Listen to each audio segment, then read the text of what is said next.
सनातन धर्म की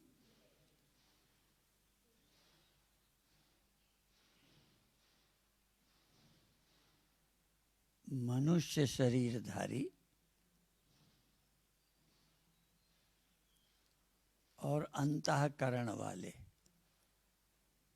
सबकी तीन अवस्थाएं होती हैं, जागृत, स्वप्न और सुषुप्ति।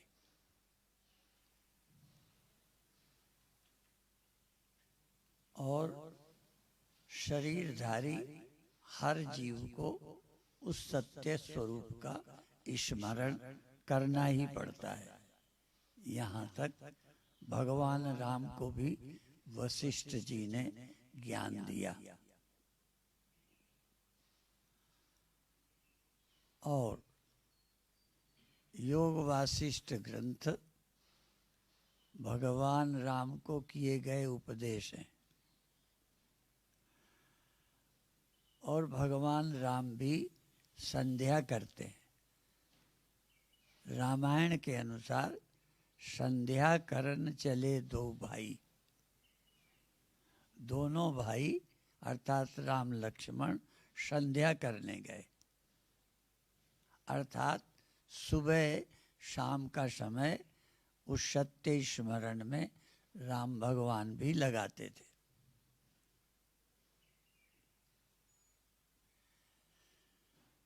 हर मानव शरीरधारी के एक वो लोग हैं जो इसके जानने में रुचि नहीं लेते, संसार के कामकाज में ही लगे रहते हैं।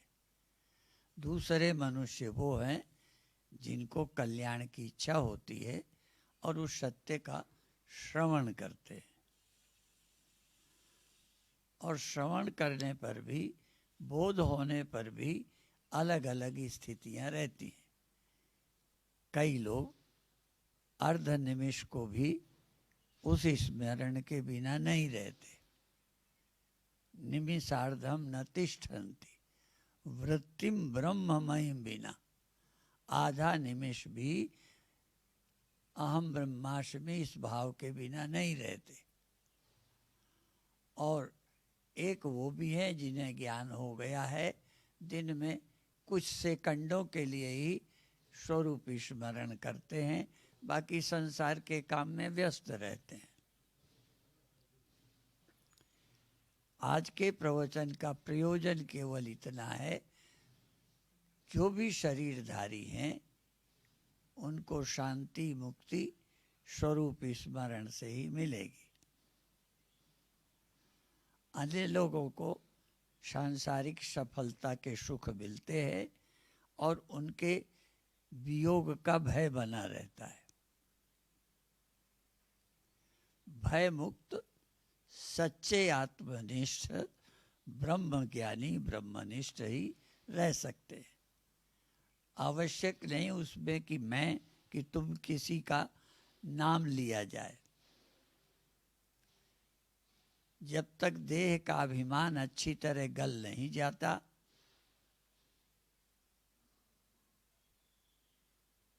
और पूर्ण रूपेण ब्रह्मनिष्ठा नहीं हो जाती, तब तक भय काम चिंताओं से व्यक्ति मुक्त नहीं रह सकता। इसलिए ये श्लोक अक्सर कहता हूँ, देहाभिमाने गलिते।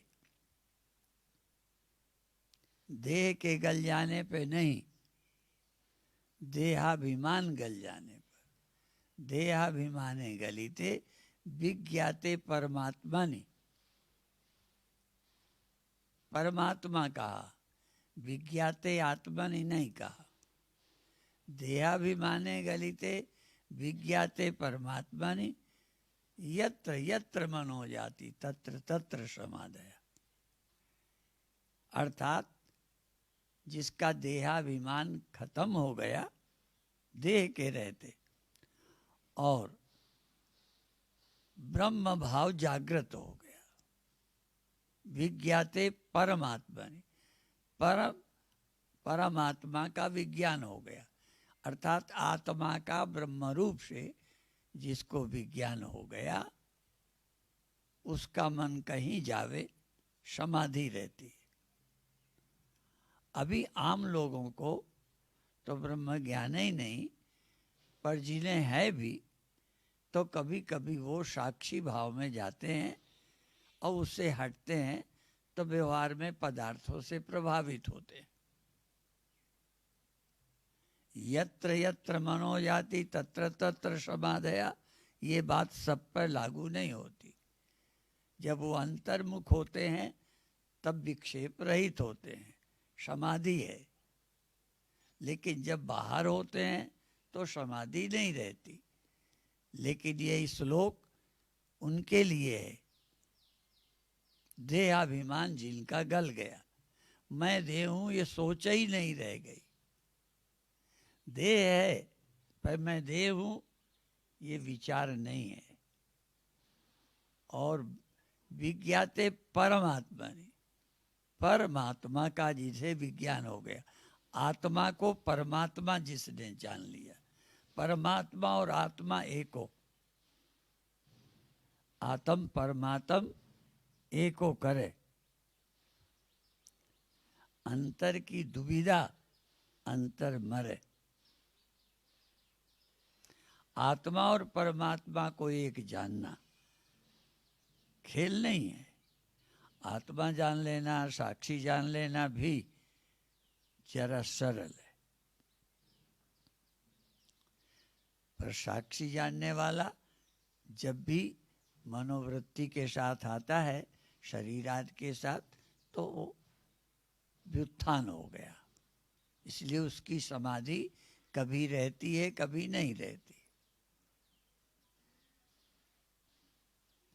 कल परसों किसी की ओर से जिक्र आया किसी लड़की या लड़के की शादी का विषय। हाँ, झांसी के एक व्यास जी है,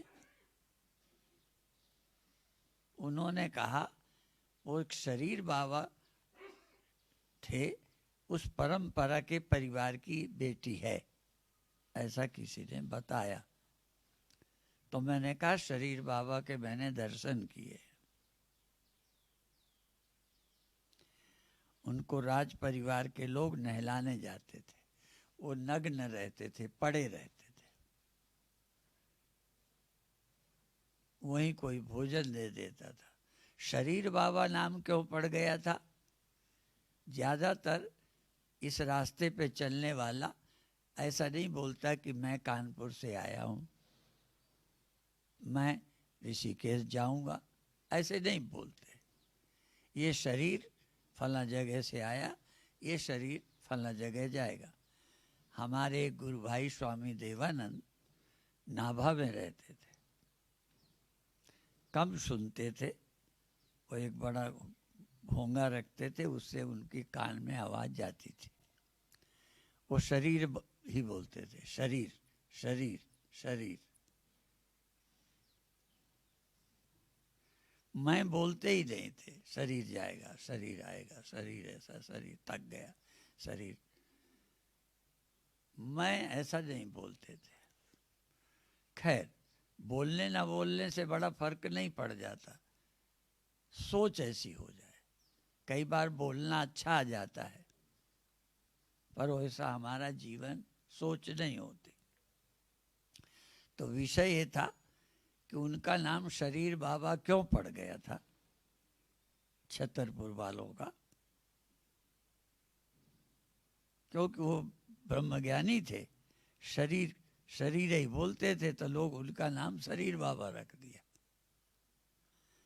उनका नाम मैंने सुना, दो को सुना, इनके दर्शन भी किए। एक झलोखर में भी रहते थे, वो कोई खिला दे खा लेते थे, वहीं रहते थे, कोई भी सांसारिक प्रवृत्ति नहीं थी। शिशौलर के बोलते थे, उनके मैंने दर्शन नहीं किए, सिर्फ सुना है।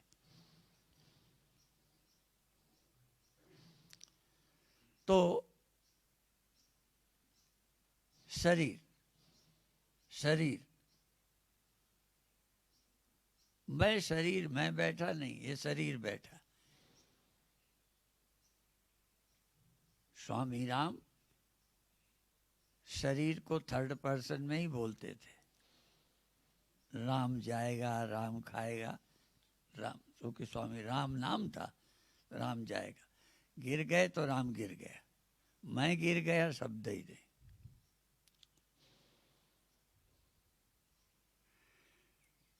पहले तो हम समझते भी नहीं, और समझें तो सावधान नहीं रहते।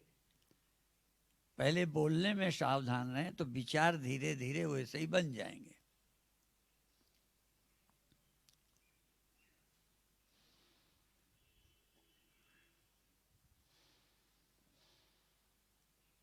तो मैंने बताया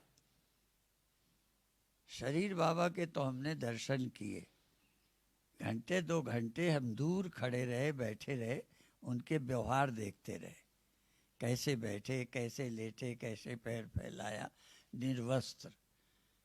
कोई आया, जैसे उनसे आप लोग आते हैं तो हमें तुरंत ही पहले तो ध्यान हमारा ही जाता है, ना जाता हो तो ना भेजे तो तुम्हें बुरा लगेगा। हम गए तो देखा तक नहीं, हम आए तो बोला तक नहीं, माने हमें तुम्हें तुम्हारा ध्यान रखना पड़ता है।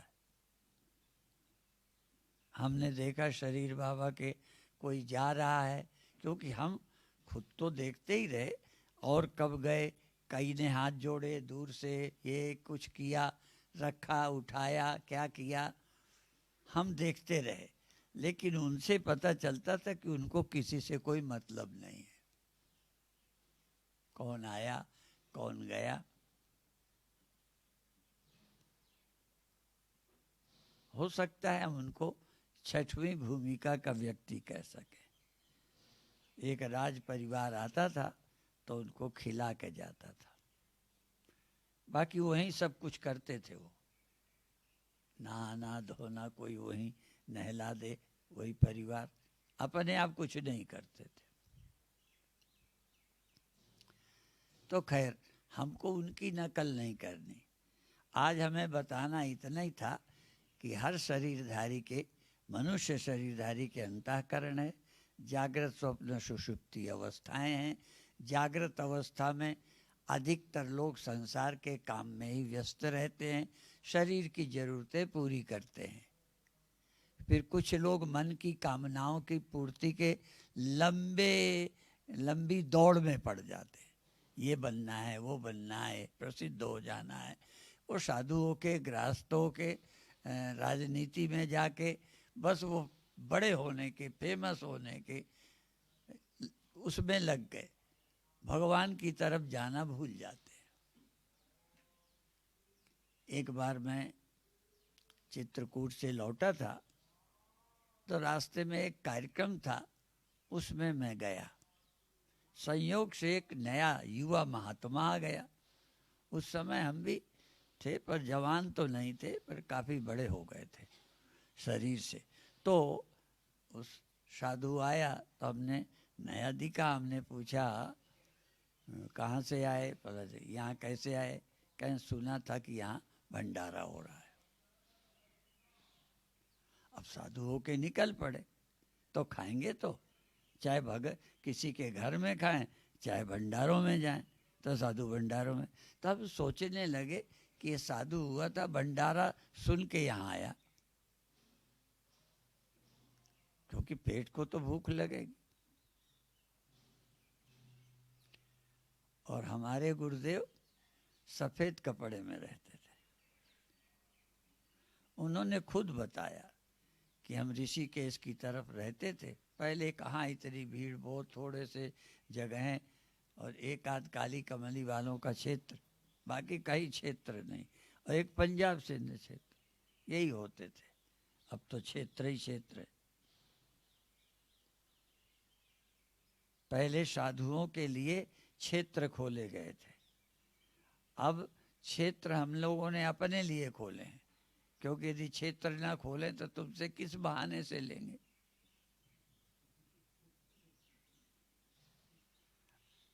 ऐसे ही पहले लोग आश्रम, विद्यालय, संस्थाएं बनाते थे, जरूरत थी। आज ना भी जरूरत हो तो हमें बनाना है, क्योंकि उसके नाम से पैसा लेंगे। तो हमारे गुरुदेव ने कहा कि उस समय सफ़ेद कपड़े वालों को भिक्षा देने में थोड़ा विलंब या पीछे या न देना, ऐसे ही समझना साधु को देते थे। तो कहते थे हमने भी सुविधा के लिए लाल कपड़े कर लिए थे, तो आराम से 2 रोटी खा लेते थे और भजन करते थे, एकांत रहते थे, कोई जनता से मतलब नहीं, एकांत में झाड़ियों में रहना, टाइम और खा भोजन ले लेना। तो अभिप्राय है कि तुरंत उद्देश्य बदल जाता है।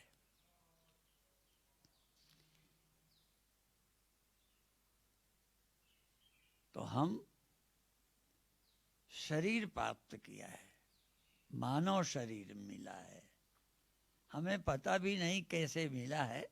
वो तो ग्रंथ बताते हैं कि 84 लाख दुनिया घूमते घूमते मिला है, हमें याद नहीं है।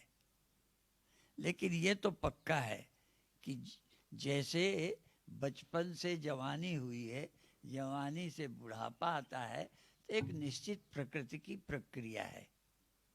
और बचपन से सोचने का स्तर जवानी में बदलता है, जवानी के बाद बुढ़ापे में बदलता है। तो ऐसे ही ये 84 लाख योनियों से जीव गुजरा क्यों मानना चाहिए? क्योंकि इसकी जैसे जैसी योग्यता आवश्यकता बदली, तैसे तैसे शरीर बदलते गए।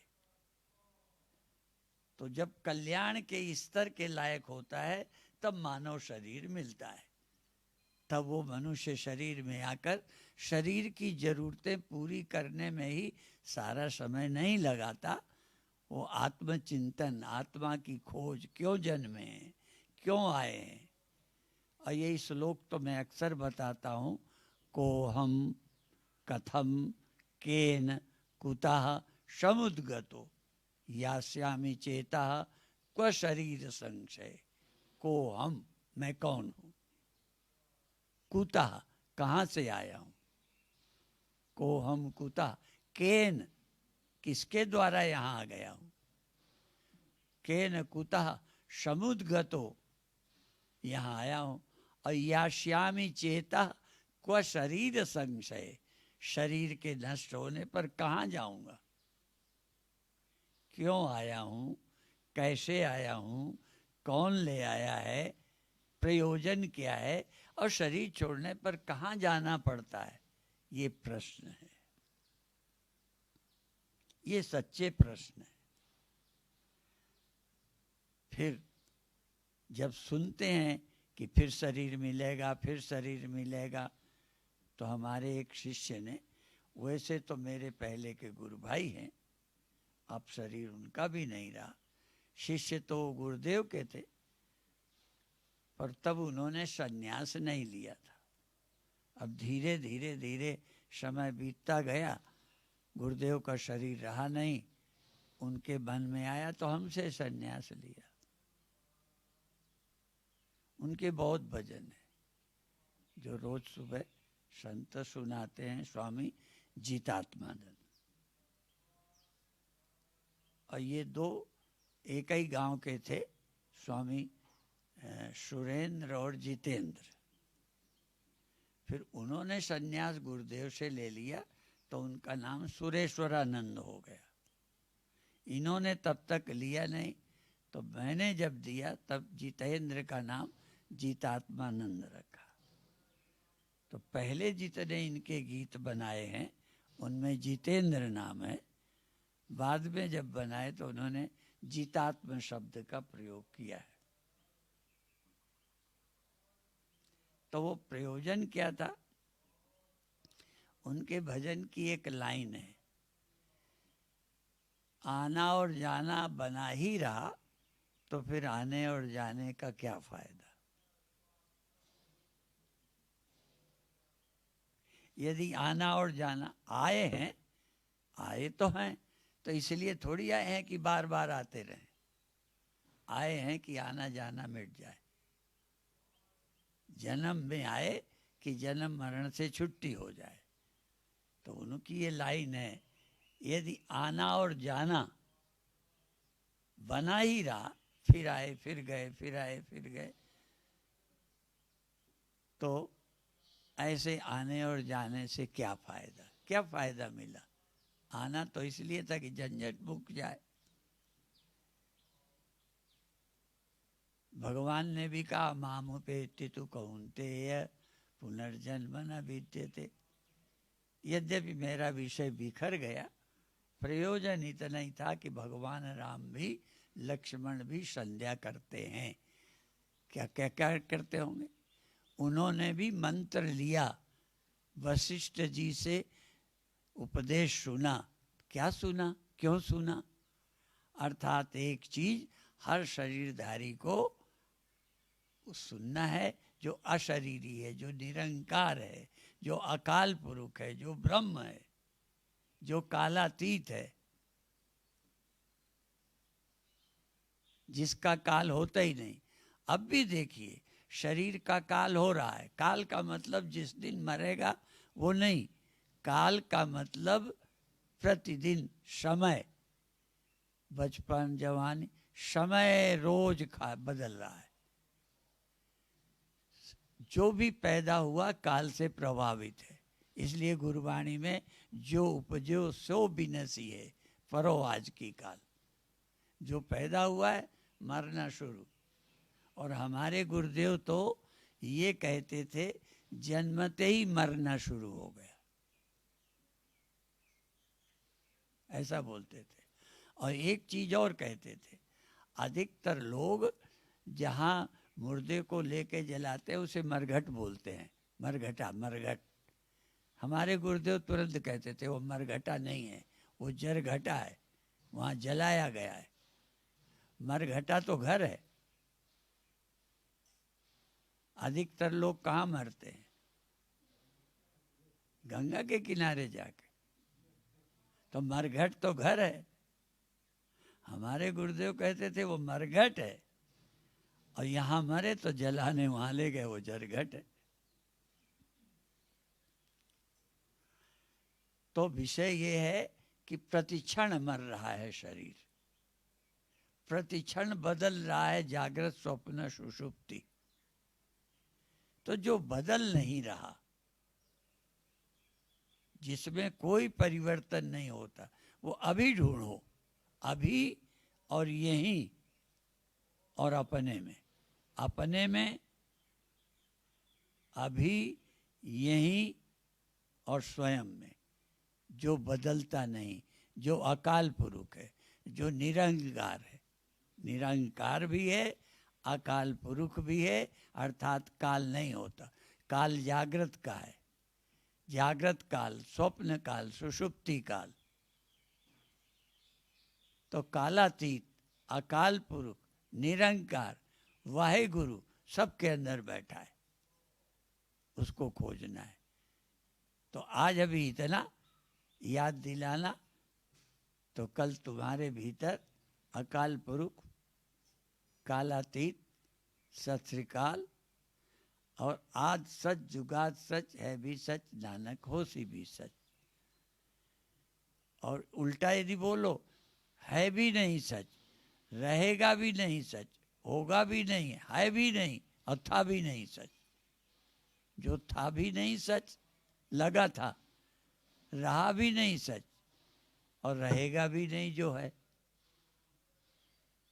और जो रहेगा रहता ही है, उस पर विश्वास नहीं करना। जो रहता ही है अभी अपरोक्ष, इसी जीवन में यही अपरोक्ष करना है, जो जाता नहीं, बदलता नहीं, निरंकार है। और अभी जो बदल जाता है, दोनों में खोज करना है, क्षेत्र और क्षेत्रज्ञ का पता लगाना है गीता के अनुसार। तो याद दिलाना, तो कल बताएंगे। आज इतना ही कहकर समाप्त करते हैं। ओम शांति शांति शांति।